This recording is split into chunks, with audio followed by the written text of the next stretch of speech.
আমি ইনশাল্লাহ আগামীতে চেষ্টা করব সকল আসনের গডফাদারদেরকে চিহ্নিত করে দেওয়ার জন্য।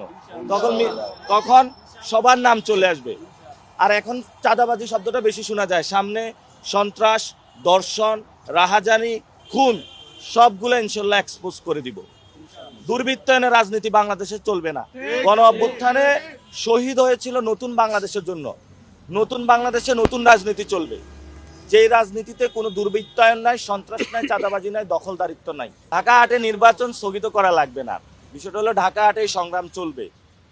এখন তো বড় একটু রুই কাতলা, আরও যেগুলো ছোট ছোট আছে না, পুঁটি মাছ বিভিন্ন জায়গায় চটকি মারে, এই যে একটা আছে না নয়ন, হ্যাঁ, এরকম যেগুলো পুঁটি মাছ আছে এগুলোরও ইনশাল্লাহ আমরা সাইজ করবো আস্তে আস্তে। আপনারা কারো প্ররোচনায় অথবা কোনো প্রচারণায় বিভ্রান্ত হবেন না।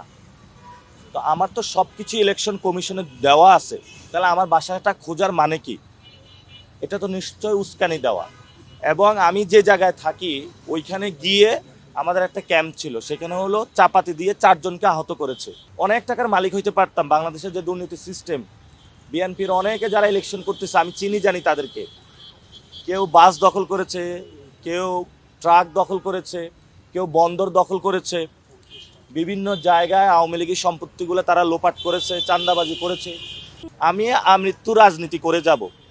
আমি যদি রিক্সা চালাইতে হয়, আমার যদি রাস্তার পাশে দোকান দিতে হয়, যদি প্রয়োজন হয় তাও করব, কিন্তু কখনো আমি দুর্নীতি, চাঁদাবাজি, সন্ত্রাসীর সাথে জড়িত হব না। এটা আমার মানুষের কাছে কমিটমেন্ট।